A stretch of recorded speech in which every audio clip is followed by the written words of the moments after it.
Okay, kids, welcome to Storytime with Mr. Ed, and today we are reading Flowers from Mariko by Rick Noguchi and Deneen Jenks, illustrated by Mariko Kumata. Alright, let's get started. Flowers from Mariko. Mariko had been waiting almost 3 years for this day, when she and her family were finally allowed to leave camp. She scanned the horizon all the way to the buttes, but the saguaros were no longer blooming. She'd always wanted to explore the buttes, especially in spring when the cactus flowers blossomed, but no one in camp was allowed outside the barbed wire fence. Mariko remembered the time nearly 3 years ago, shortly after Japan attacked Pearl Harbor, when she and her family, along with all the other families of Japanese ancestry she knew, were forced into camp. The reasons were confusing to Mariko. "Just because I look like the enemy doesn't mean I am," she had told her mother angrily. "I am American. I was born right here in Los Angeles."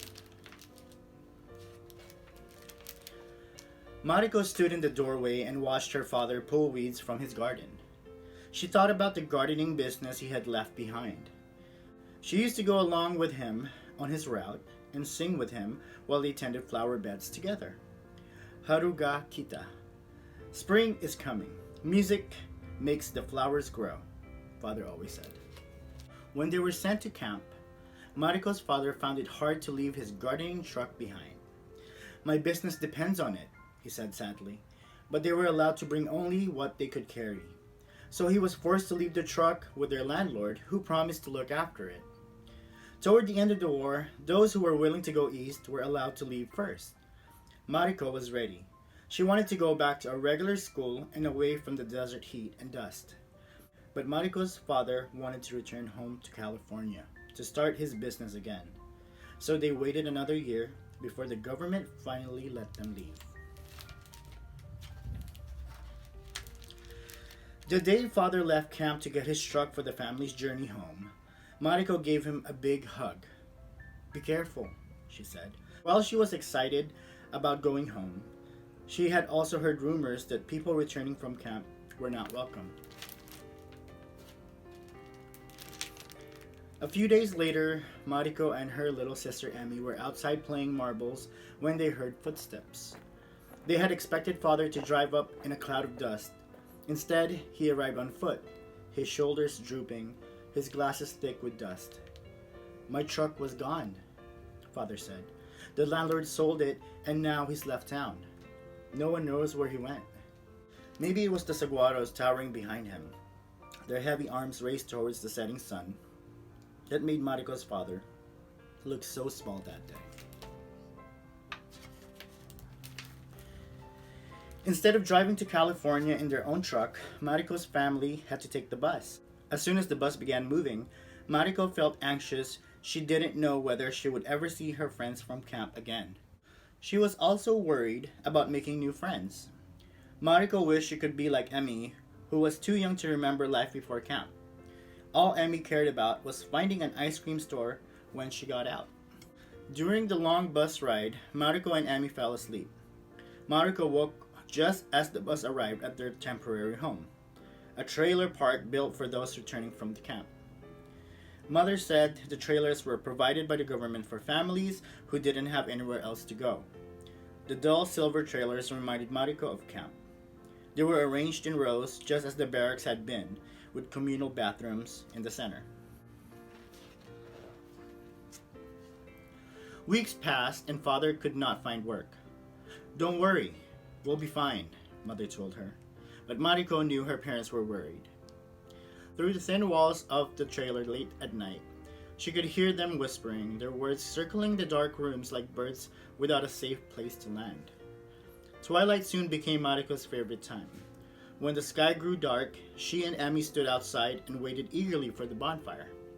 After the man gathered wood and started the fire, the glow from the flames lit up everyone's faces, including her father's. When Mariko looked at him then, she almost felt as if everything were fine. Mariko felt lonely in school. Most of the kids were not friendly, and she didn't make any new friends. One day, on her way home from school, Mariko saw her father rummaging through trash barrels on the street. Embarrassed, she waited for her classmates to pass before approaching him. "Hey, look at this," her father said, pointing to a watering can, a shovel with a broken handle, and a lawnmower so old and rusty that Mariko almost didn't recognize what it was. "Here," he said, handing her 2 small envelopes he had also found. "I need to repair these tools. I don't have time for this." Seeds. They were from the same kind of flowers father had planted in his tiny garden in camp. Walking home, Mariko decided she would plant the seeds for father. The flowers would cheer him up, she thought, remembering how everyone at camp had smiled when they passed his flower garden. Mariko looked at the packages, read the instructions, and studied the diagrams. Then she spent the rest of the afternoon loosening the ground in front of their trailer, and by the time Mariko had finished planting and watering her seeds, her hands had blisters. For the next several weeks, Mariko tended her plants faithfully. She had also begun singing to them softly as if she were passing along a secret. "Haru ga kita. Spring is coming." She sang as she watered and weeded her garden. Father walked by every day, but he never seemed to notice, not even when the green shoots sprouted from the earth. Mother knew Mariko was disappointed. "Just be patient, Mariko," she said. "Your flowers hear the music. Father will too." One day, Father stopped when he heard Mariko softly singing a song to her plants. "I haven't heard that tune for a long time," he said. "You still remember?" He took off his glasses and wiped them with his handkerchief, then smiled. "Yes, spring is coming," he said. For a moment, Mariko saw the worry fade from his eyes with the setting sun. The first day Mariko's flowers bloomed, she yelled happily for her family. "Look, look," she said, pointing. "We have flowers." Father, Mother, and Emmy sang with her, their voices filling Mariko with a glow as bright as a bonfire. At dinner that night, Father made an announcement. "I'm going back into the gardening business," he said, beaming. "I finally got enough equipment fixed up to get started, and Mr. Johnson at the hardware store has already given me my first job." "Omedetou gozaimasu. Congratulations," Mother said. "You did it." "Yes, Father," said Mariko. "Congratulations." When the men built the bonfire that night, Mariko decorated herself with flowers from her garden, then skipped around to fire with Emmy until they were both dizzy. When Father motioned for her, Mariko thought she was in trouble. Instead, he took a flower from her hair and looped it through his buttonhole. "Your flowers are beautiful," he said, giving her a hug. Everything was going to be fine. Mariko decided as she watched her father dance across the trailer park, his shadow stretching taller and taller with each new step. And that's it. That was Flowers from Mariko. I hope you enjoyed that story, and I hope you take the time to go out there and plant a garden with your family. Before you go, we're going to take a quick field trip over to Balboa Park to the Japanese Friendship Garden. Are you guys ready? Alright, here we go. 君の虜になってしまえばきっとこの夏は充実するのもっともう戻れなくたって忘れないで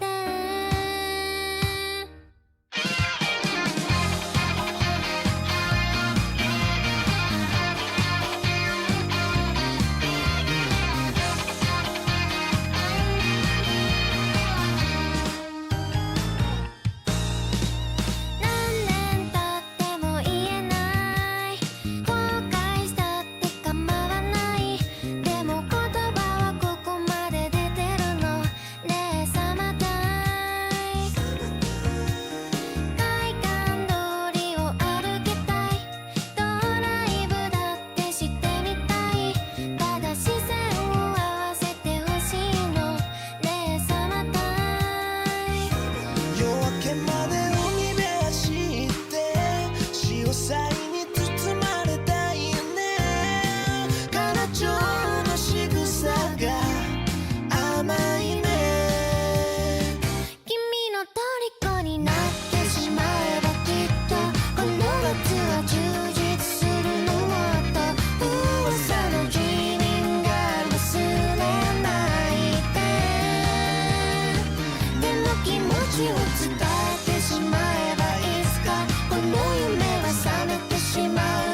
でも気持ちを伝えてしまえばいつかこの夢は覚めてしまうだろうな青い影が揺れる街角